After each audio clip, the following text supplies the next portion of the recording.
we're on to Halloween Horror Movies 4, episode 18. And what's this one gonna be? Well, I don't have the chair this time, so don't pretend that's nothing. But what's this gonna be? Well, it seems like this one's saying, for an anthology of shorts, when the curtains go up, the terror begins. Drop on by the Clown Cafe. Drop on by the Clown Cafe. The grub is downright gruesome, but your appetite's obey.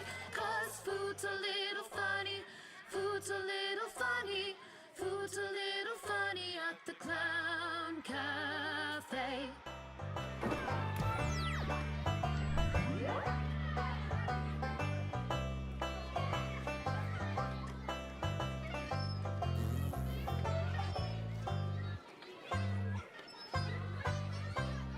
Drop on by the Clown Cafe, your favorite meals on wheels. The menu is disgusting and it's full of special deals. Nothing here is good for you, so grab yourself a tray. 'Cause food's a little funny at the Clown Cafe. Drop on by the Clown Cafe. Drop on by the Clown Cafe. Gobble up your order quick before it runs away. 'Cause food's a little funny at the Clown Cafe. Why not visit after school and have yourselves a bite? An appetizing appetizer certain to delight. We haven't done it right unless it makes your teeth decay. 'Cause food's a little funny at the Clown Cafe. Drop on by the Clown Cafe. Drop on by the Clown Cafe. The grub is downright gruesome, but your appetite's obey. 'Cause food's a little funny, food's a little funny, food's a little funny at the Clown Cafe.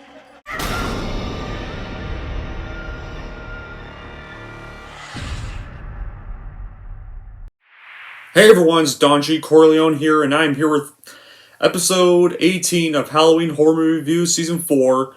And this one is going to be for an anthology horror film, and it's a sequel film.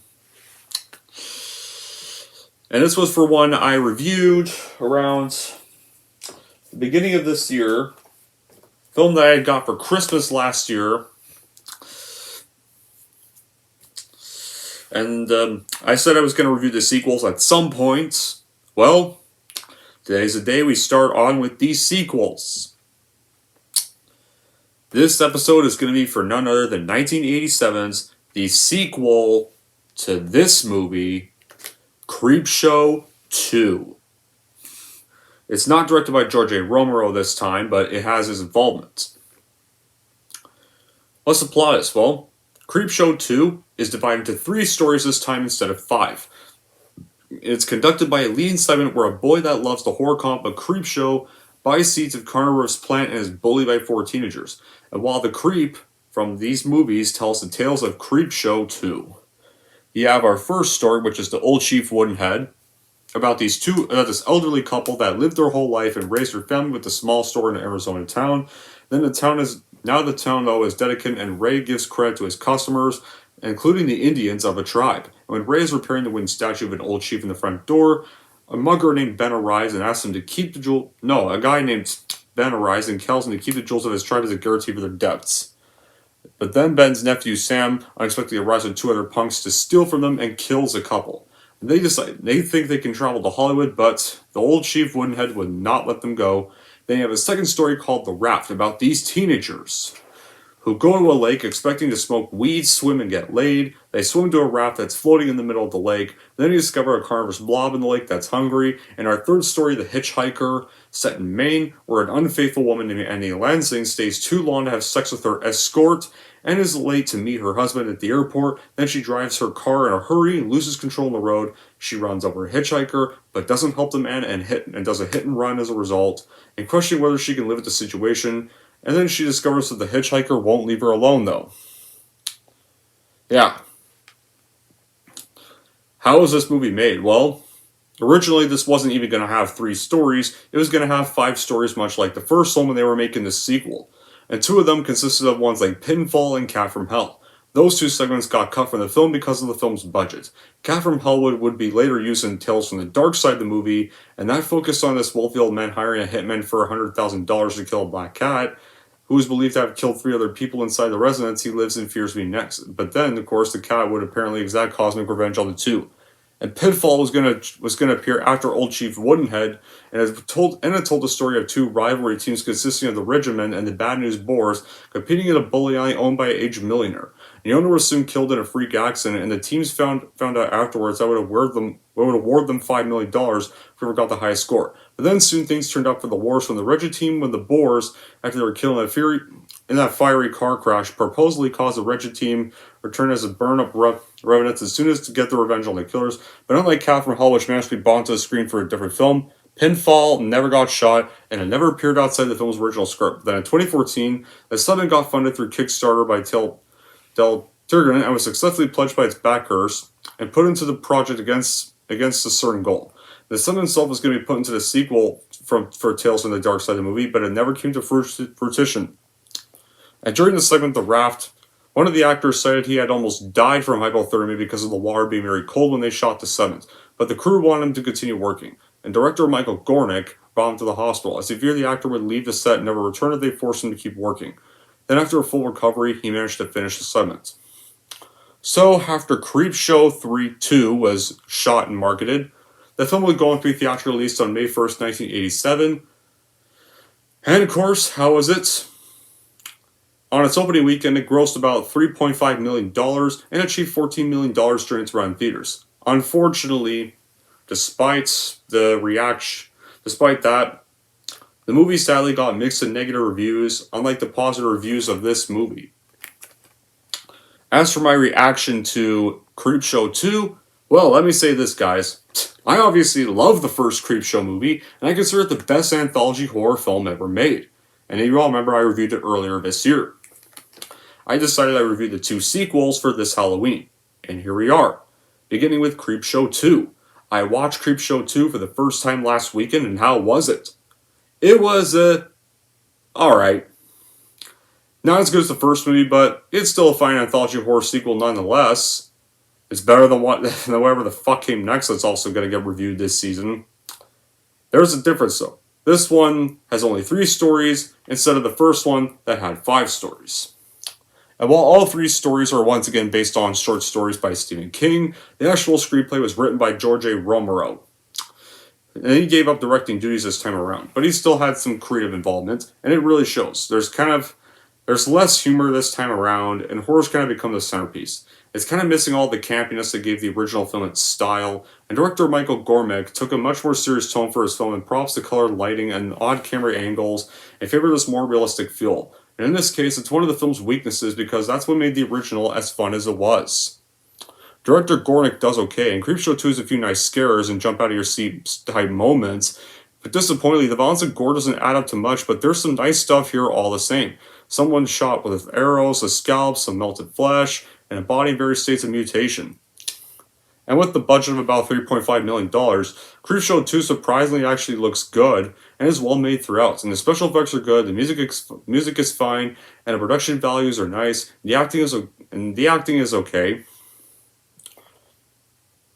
Even though they're not like the directors of this one, Ken and Romero returned to deliver more comic book style thrills in Creepshow 2. The original Creepshow cinematographer, Michael Gormick, this one directs the movie. Not only slimmer in content, but on budget and star power as well. It doesn't mean that horror fans aren't in for this heaping, serving, and campy carnage candy, though. In tradition with the original, Creepshow is hell-bent on making its viewers laugh and squirm in their seats whenever they watch this film. Yeah, Gornick is no George A. Romero, but he still brings a touch of style to the film that serves it well. With the exception of the animated wraparound stuff, the look and tone of the original is carried over in its sequel, and some surprisingly flashy moments that make one wonder why the director fell on the face of earth. And the script penned by Romero still has its ups and downs. There are some stories being more effective and more competent than others. Variety, however, is a key to the film's success. If one thing can be said about this affair, it's that it never bores and it certainly goes by quickly enough. In fact, someone say the fun ends a little too early. Since there's only 3 stories in this one, it doesn't and not 5 like the original movie had. And remember how in this movie, Nearly all the stories were great. Not a single one of them sucked. None of them. Well, the three stories in this movie, they're a mixed bag. They're a mix of creepy and goofy. The first concerning a wooden Indian propped outside of a small town general store that gets robbed by local punks, and its kind owners get killed. Then that statue decides to seek revenge on the muggers. This bit right here is kind of slow moving, and it sets kind of the movie off on the wrong foot. It's definitely not a terrible segment by any means, at least nobody's really annoying in this segment. It's in like sharp contrast to the two that fall. Like next up we have these foursome of guys and gals that go for a swim in a secluded lake, but then they find themselves getting feasted upon what can be described as this oil slick surrounded by this hefty bag. And of the three, I think this one's easily the best. There's some definitely creepy moments and terrific special effects. And then to wrap up this movie, we have one other segment about a woman of questionable morals that gets stalked on the highway by a drifter she accidentally hit, and his insistence on thanking her for the ride makes him seem harmless enough, but the woman quickly slips into madness as she tries to rid herself of the passenger to no avail. And this is definitely the one segment that's probably going to induce a few unintentional chuckles for its ridiculously over-the-top premise and execution. When it comes to the mistakes of Creepshow 2, I definitely would agree that one of the first mistakes of Creepshow 2, it's only 3 stories. Like, it's a shame this one relied on too much of a budget. Like, what happened, Romero and King? After we got 5 great stories in the first movie, I wish we could have got a lot more with the sequel. Like, 5 stories would have been perfect for this one as well. Creepshow 1 and 5-story show should have this. Of course, it would have made the budget a little bigger, but no, they didn't want that. Apparently not. Like, with the 3 stories, Old Chief Woodenhead, The Hitchhiker, The Raft, like, they're definitely not, I don't think these are terrible segments. Although, Old Chief Woodenhead is probably the weakest segment of the movie. Like, there's this, it's fictional horror, but it's kind of ridiculous. Like, there's nothing in the story that tells us why or how this statue comes to life. Like, did someone sprinkle dust on it? Was it possessed by the old man? What gives? Then you have the second story. The Raft, which was the best of these 3. It's definitely one of the creepiest shorts I've ever seen. The key element that makes the story work is the music and the sound effects. It's creepy, it keeps you sense on the edge as if you want to wait to see what happens next. With 4 teenagers, they travel out to a secluded lake to take a swim on a bolted raft, but the story never says why they would travel this far just to swim in this lake. Apparently there was this favorite place of choice at one time. In the opening scene, you see them driving along a deserted road, so you know they aren't nowhere near any civilization. And once they get there, they strip down their swimsuits, they head out to the raft, they're unaware of the black stingy oil slick that's moving towards them. And this thing is like huge. And I was always curious when I saw this short to see how deep the oil slick traveled forward. Because we're only shown the top of the water. And as you can guess, the thing's alive and hungry, and what happens is pretty gruesome. Then the hitchhiker. An unfaithful woman cheats on her boyfriend, travels home, hits a hitchhiker on the way, but she doesn't want to stop because the boyfriend will find out she's cheating, or she'll end up in jail for a hit and run. And she flees the scene, but she encounters the hitchhiker again and again and again and never stops. The story is gruesome.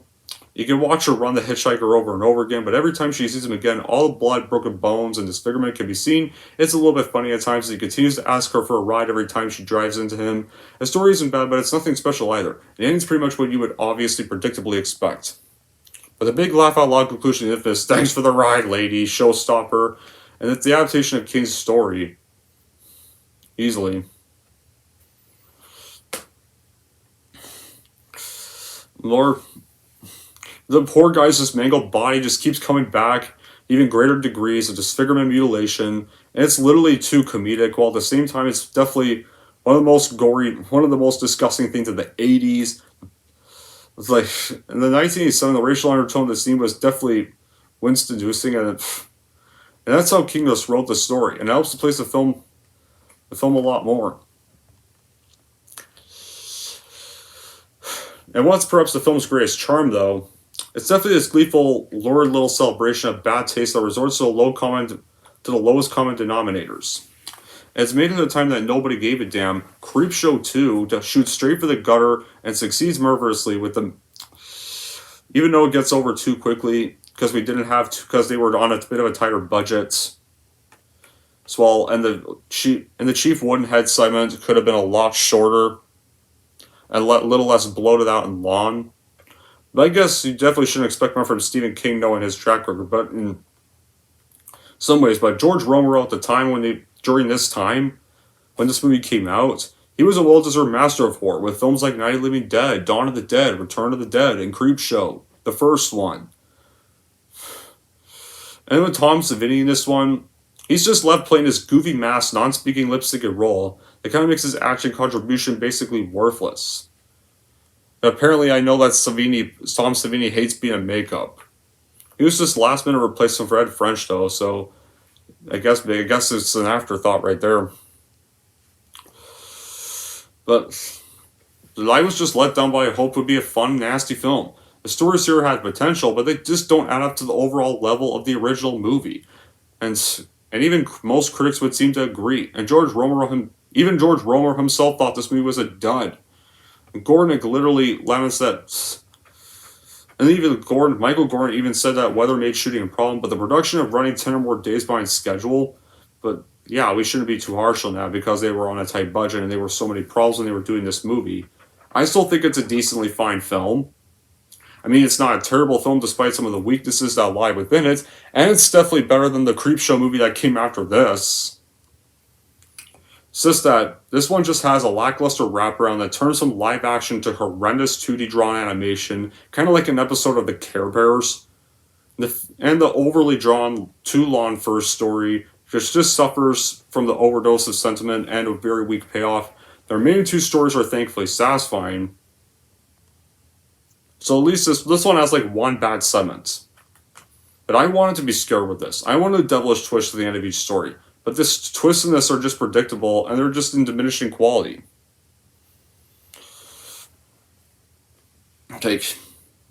Yeah. I mean, The Hitchhiker was goofy. Old Chief Woodenhead I didn't like. The Raft was the highlight. There was nice gore effects in here. Even though the film also lacks any real highlight performances from the cast. I thought Lois Schultz was decent as Annie in the third segment, but it's not enough to keep the Hitchhiker tale or most of this anthology really that interesting. And the way you can tell a director has a definite style and sure and a touch, it's one of the qualities missing from an attempt to capitalize upon what's been done before, and you can sure tell from this sequel that one of Romero's frequent collaborators, Michael Gornick, took the high in this one, but dude, I'm sorry, even though you're collaborator George Romero, you're not George Romero. I don't know why it has much to do with the fact that none of the stories were really originals, as they were on the first Creepshow, but Stephen King just kind of squeezed the last drop out of so many ideas. And the thing is with the first film, with these segments, the segments here in Creepshow 1, they felt realistic and haunting. It's kind of like, hey, no Creepshow 1, what was loved by everybody, let's do another one for a bit for more of the profits, and you get Creepshow 2. And honestly, the one thing that really did bug me about this one, the wraparound and the Lake King segment. Basically, the wraparound is about this kid being chased by bullies who gets help from some giant flytrap plants he ordered from ads in Creepshow comics. And it's a stupid story that's just animated poorly because one expects they wanted to save money and just wanted an animated wraparound instead of just a live action thing. And how this wraparound ends and the whole movie ends is literally this, because inside the Creep's delivery truck, the Creep prepares to drive away and bids the audience farewell, but he then spots Billy. He's still being chased by the bullies, so he decides to let us see what happens to the bullies first. Billy leads his pursuers into this vacant lot swarming with out-of-control plant growth. Then the bulb rhino smashed was not the only one Billy ordered, but it's this quintet of giant Venus flytraps that emerge from the surrounding weeds and devour all the thugs. Although one does probably escape off screen, and then the Creep is just cackling in glee, and he drives off to deliver the latest issue of Creepshow to another town. And a post-credit scene follows with this text. So apparently, a text literally says in the post-credits that this juvenile delinquency was a product pent-up frustrations, stored resentments, and bundle of fears. But it's definitely not the product of cartoons and captions, but the comics were a handy, obvious, uncomplicated scapegoat but the altitude crusade against them would only get us streamed up over such basic causes of delinquency as parental ignorance, indifference, and cruelty. They discovered that the comics were no more of a mess than Treasure Island Jack the Giant Killer, so I guess maybe that is a little bit of a funny way to end the whole movie and end credits. And this wraparound, I'm not a fan of this wraparound. I mean, in the original film, this one, you had somewhat of a wraparound that's, well, it didn't hog up the whole movie per se. It was literally about this kid who gets his comic book thrown away by his piece of shit dad. And that kid, like, that starts off the first movie, and it takes like 2 minutes to get to the shorts. And then you get to the shorts straight away. You get to the point after that. You get to what you want to see in the first one. Then, of course, and then the rest of the wraparound is just a comic flipping around, the same comic flipping around and getting to the next short. Once you're through the final short, you get back to the kid right here, and this kid gets his revenge on that very shitty dad who took away his comic book and threw it in the garbage. He killed by killing him with voodoo. Very iconic way to end this movie. To end the first movie. Very gold weight right there. What this movie, and this wraparound, you just get a kid buying an issue of the comic where the cover of the comic is the ending of the first movie. And that kid rides around town with the comic, then bullies chase him. And then that kid just leads the bullies to this area where a bunch of Venus flytraps kill them. And in literally Care Bears TV animation. Where was the charm in that? It's just not iconic. The ending of this where the dad got killed was more iconic. Right there. And that was actually a great way to end an anthology horror film. But despite those criticisms, I mean, I know usually in my reviews I would mention good qualities and bad qualities, but this is a mixed movie, so it wasn't really like that. It was just mixed. It was alright. It's not a terrible movie by any means, it's an alright sequel, but it's slightly inferior to the first one. Because all in all, just Creepshow 2 is an alright sequel. It's definitely not as horrendous as the one I'm going to get to eventually in a few days. But yeah, it's very weak compared to the masterpiece first film. So in the end, Creepshow 2, it's a stream online for those that like the first one and maybe want to see a follow-up to the first film. But you're not going to get much great out of this one like they did with the first movie. Anyways, guys, that's it for my review of Creepshow 2. And if you're wondering how I'm going to rate Creepshow 2, here's how I'm going to rate this movie. So overall, if you're a fan of the first Creepshow film and want to see a continuation of the series, then I'm sorry, but I would just recommend streaming this one online because it feels too cheaper and it's less energetic than the first movie was. And if you're wondering how I'm going to rate Creepshow 2, I'm going to give Creepshow 2 a 6.5 out of 10. There we go! That wraps up my review for Creepshow 2, so what's going to be the next episode? Well, our next episode is going to be for a Disney film, believe it or not. And it's an animated movie. And this was an animated movie that was released during their second Dark Age. I believe it was, or one of their Dark Ages. And it was released in the 80s. And it was notorious for being a huge box office bomb. And it was not a musical film either. It was more of a gothic fantasy film. And their first one to not be a musical, and their first one to feature end credits. Yes, guys, that film is going to be The Black Cauldron. And if you're expecting a rant on The Black Cauldron, you're not going to get that. So don't expect me to destroy it. Because it's not going to be a rant. It's going to be a normal review. And you'll find out why. But until then, guys, that'll be it for this episode. Thank you all for watching. If you like this one to see more, and don't forget to like and subscribe to Don G. Corleone.